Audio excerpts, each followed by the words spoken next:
Most of the time, we experience our lives while facing forward. We look toward what needs our attention, what remains unfinished, and what may be waiting around the next turn. We become so focused on continuing that we do not always recognize the distance already behind us. Every so often, the trail opens enough for us to stop and look back. From there, we can see that the path was never a straight line. There were stretches when we moved steadily, and others when we became tired, uncertain, or wandered farther than we realized. Still, we are no longer standing at that trailhead. The truths we once struggled to believe have begun taking root within us, even when we do not follow them perfectly. The evidence rarely appears in one defining moment. We see it in the pause that did not exist before, in the question we finally became willing to ask, and in the moment we recognize an old pattern and understand that we have another choice. Sometimes seeing how far we have come requires us to stop walking long enough to turn around. Before we go any further into today's reflection, let's take this moment to slow things down. Wherever you are, notice the place supporting you right now. If you're sitting, feel the chair beneath you. If you're walking, notice the ground meeting each step. Soften your shoulders, unclench your jaw, and take a breath with me. Take a slow breath in.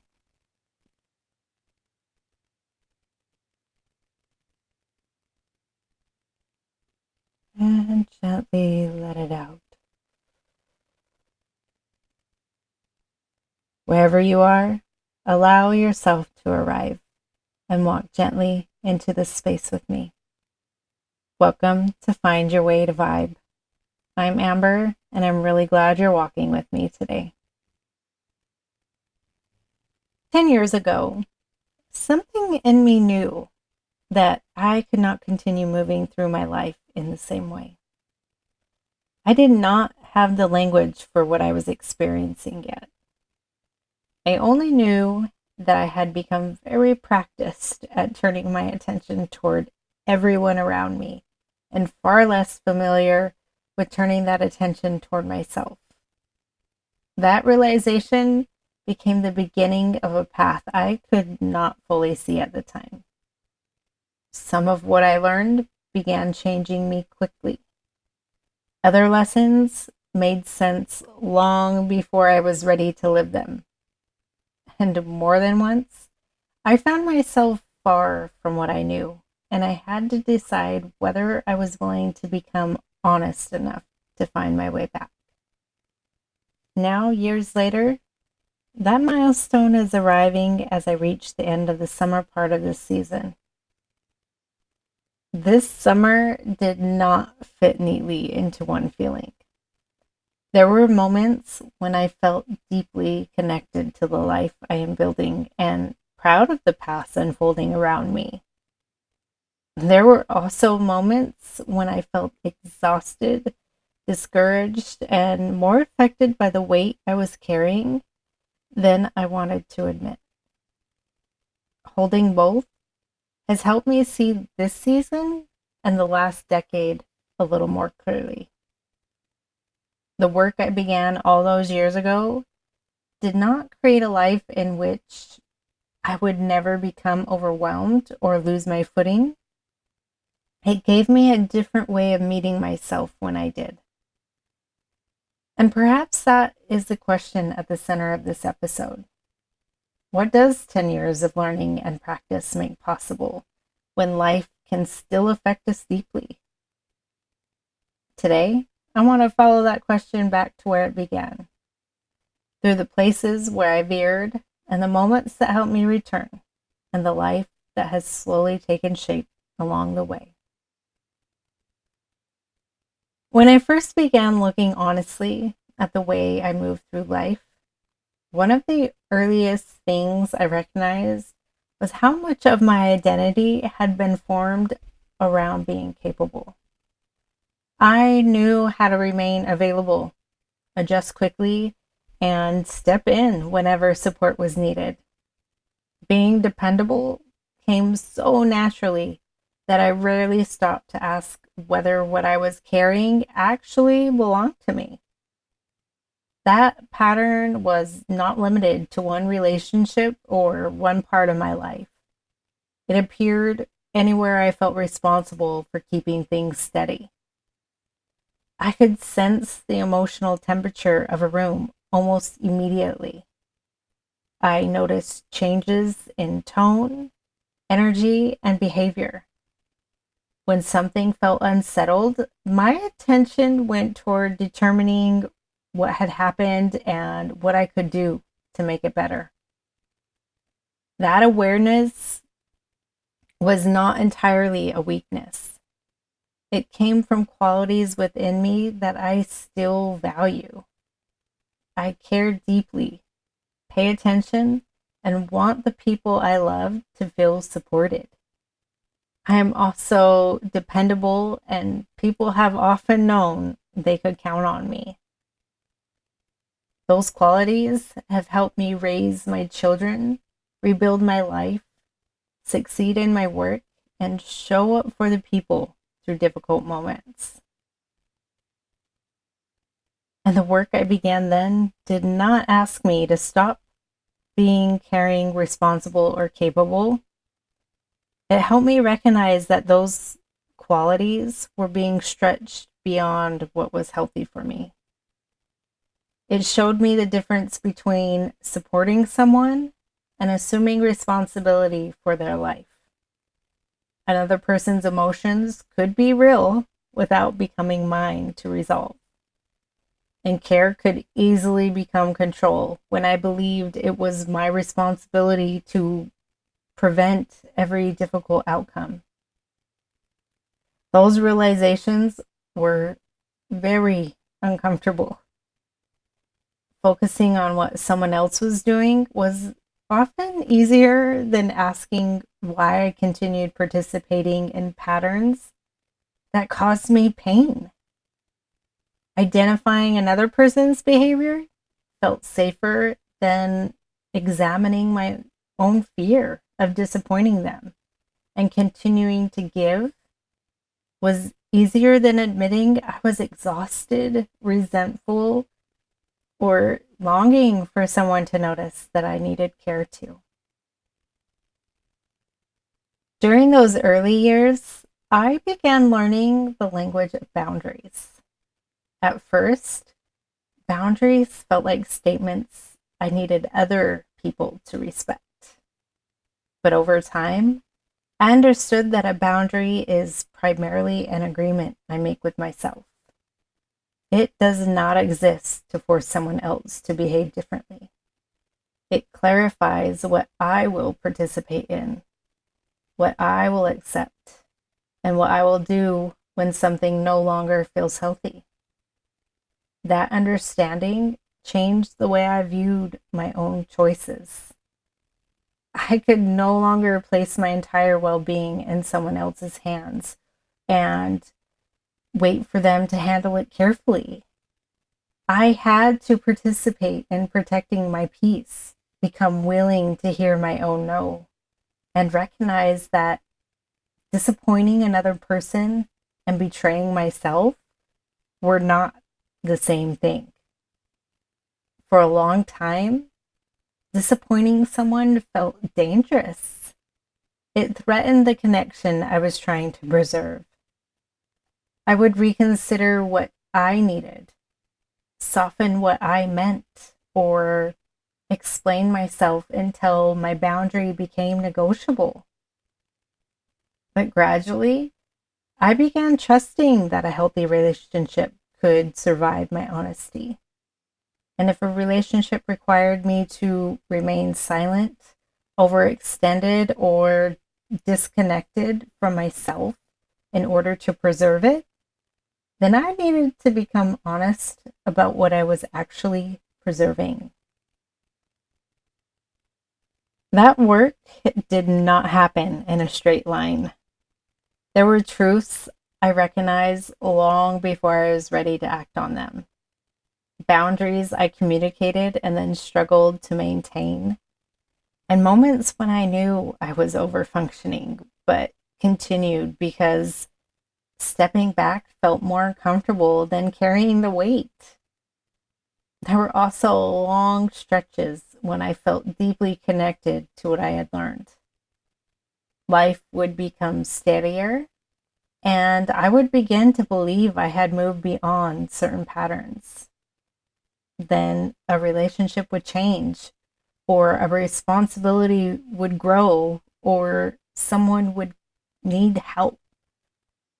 Life would become uncertain, and I would feel the familiar pull to manage everything around me. There have been many times over the years when I have veered from what I've learned. Sometimes the distance accumulated slowly.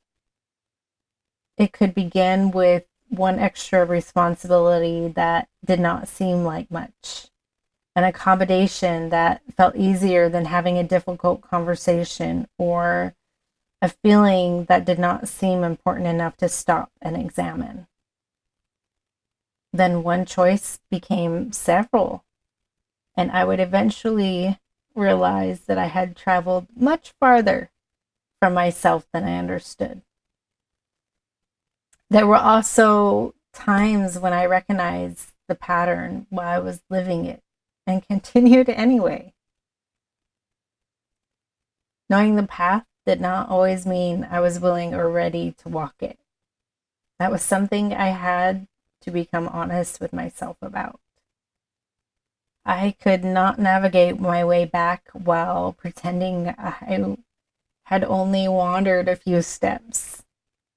I had to acknowledge the distance without turning that acknowledgement into punishment.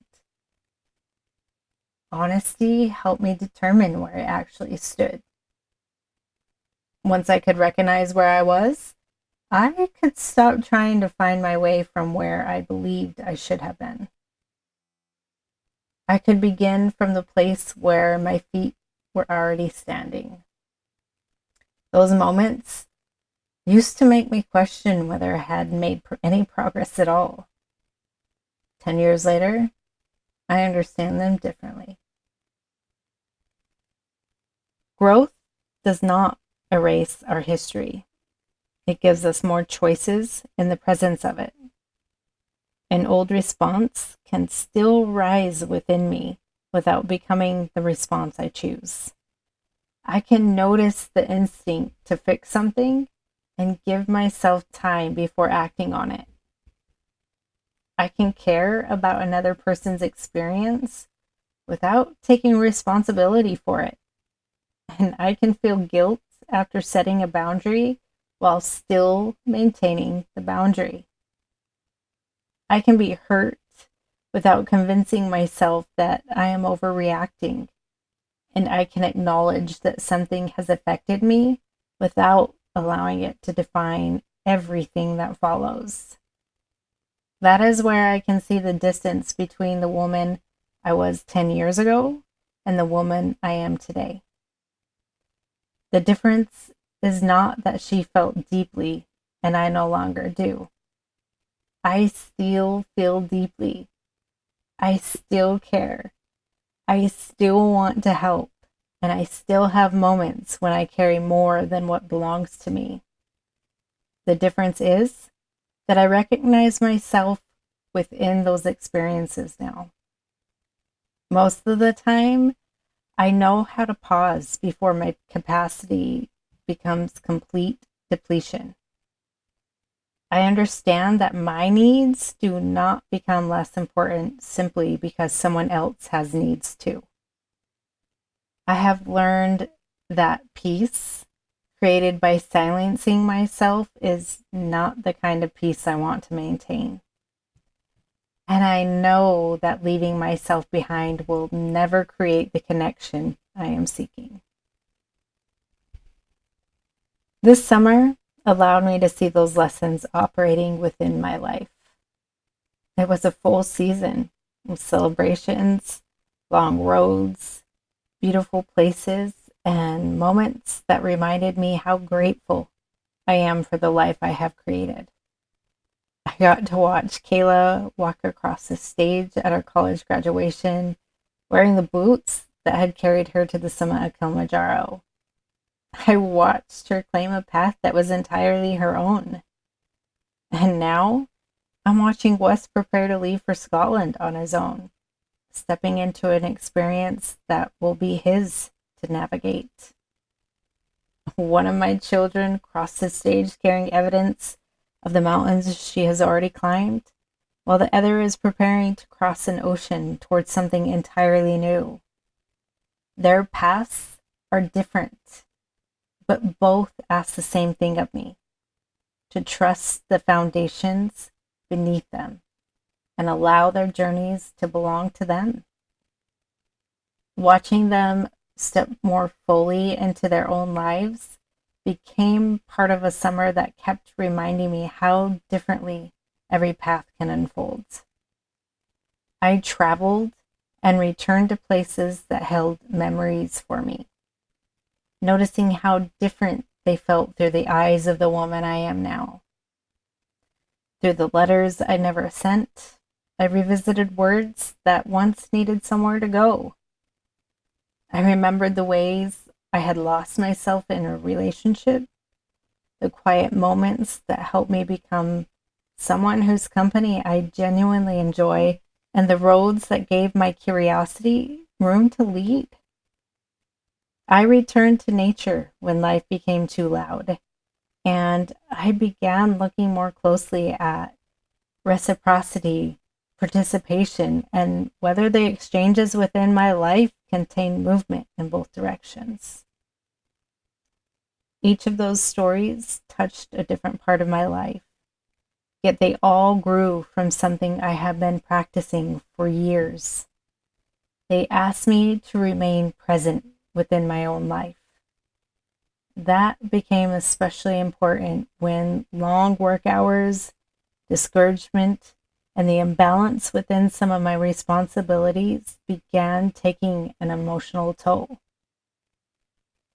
I recognized the familiar impulse to respond by carrying even more, working harder, and proving my commitment by continuing to give, regardless of what giving was costing me. This time, I allowed myself to acknowledge that I was struggling. I gave myself room to consider what needed to change without turning one difficult period into a final judgment about everything I had created. That is what 10 years of practice looked like in this season. It did not make me untouched by what happened. It allowed me to remain beside myself while I moved through it. Looking back, I can appreciate all the versions of myself who have carried me here. Some were already a part of my story long before these last 10 years began. Others emerged as I started to understand myself differently and make new choices. Each one carried something forward. The woman who learned to survive uncertainty, the mother who rebuilt a life for her and her children, the student who returned to school and discovered what she was capable of achieving, the woman who left relationships after realizing how much of herself she had surrendered within them, the woman who spent quiet evenings learning that solitude did not have to mean loneliness, the woman who began walking for miles at the beginning of each year and gradually discovered that endurance could become pilgrimage, and the woman who learned to dance in her kitchen, wander through forests, travel alone, write what she could not always speak, and listen for the parts of herself that had once been difficult to hear. All of those versions of me belong to this journey. The lessons I began learning years ago have become the thread connecting them. Those lessons now live in the pause before I answer, and allowing other people to carry what belongs to them, in recognizing resentment as information, and in choosing a pace that keeps me connected to the life I am building. I no longer think of this work as something I will eventually complete. It has become an ongoing willingness to notice myself, tell myself the truth, and choose from what I know now. I am happy with the direction my life is taking me. There are still uncertainties, and I am still learning how the different pieces will come together. Yet I have found a path that brings writing and storytelling together with nature, walking, exploration, creativity, connection, and the process of making meaning from the experiences that have shaped me. Creating Find Your Way to Vibe has given those parts of me somewhere to meet.